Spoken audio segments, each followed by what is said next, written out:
Il était une fois, dans un petit village niché au cœur de la savane africaine, un jeune garçon nommé Malik. Malik était fasciné par les mystères du monde qui l'entourait. Le chant des oiseaux au lever du soleil, les étoiles qui illuminaient le ciel nocturne, et les récits anciens racontés autour du feu.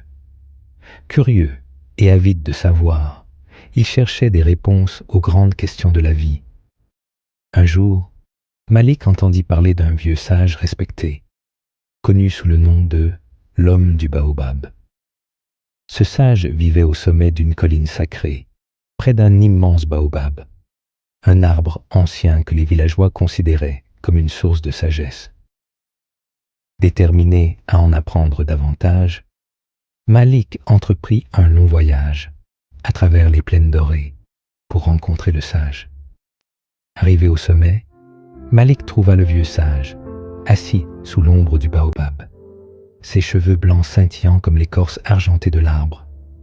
Avec un cœur rempli d'espoir, Malik demanda « Grand sage, comment puis-je atteindre la paix intérieure ?»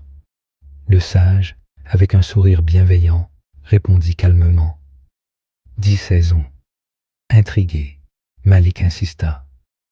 « Et si je travaille encore plus dur et me dévoue entièrement à cette quête, combien de temps cela prendra-t-il » Le sage marqua une pause, son regard fixant les branches du baobab avant de répondre « 20 saisons. » Malik, toujours confus mais déterminé, poursuivit « Grand sage, si je consacre toute ma vie à cette quête, combien de temps cela prendra-t-il » Avec un hochement de tête sage, le maître répondit « 30 saisons. » L'esprit de Malik s'assombrit et il osa poser la question qui lui brûlait les lèvres.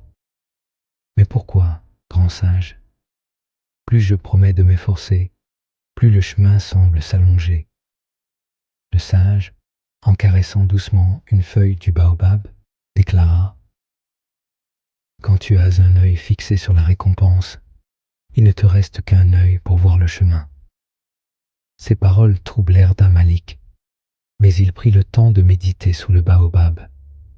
Alors qu'il réfléchissait, il comprit que dans la vie, se concentrer uniquement sur la destination peut nous faire perdre de vue les trésors du voyage.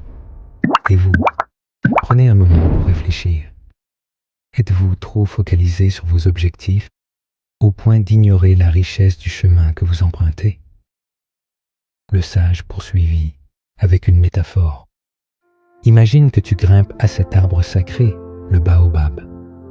Tout en haut, il y a un fruit délicieux. Mais si tu passes ton temps à le regarder, tu risques de glisser et de tomber. Concentre-toi plutôt sur chaque branche que tu attrapes, chaque pas que tu fais. Ressens la texture rugueuse de l'écorce. Écoute le murmure du vent à travers les feuilles. Profite de chaque moment de l'ascension. Ainsi, Malik apprit une précieuse leçon.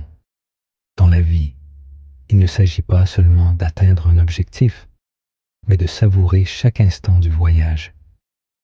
Que ce soit en apprenant une nouvelle compétence, en explorant de nouveaux horizons ou en poursuivant un rêve, la véritable récompense réside souvent dans les efforts et les leçons que l'on découvre en chemin.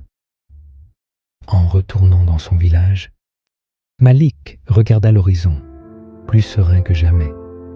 Il savait que son voyage ne faisait que commencer.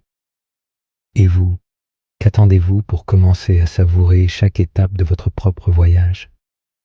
Prenez une pause, recentrez-vous et souvenez-vous que le véritable trésor se trouve dans le chemin parcouru.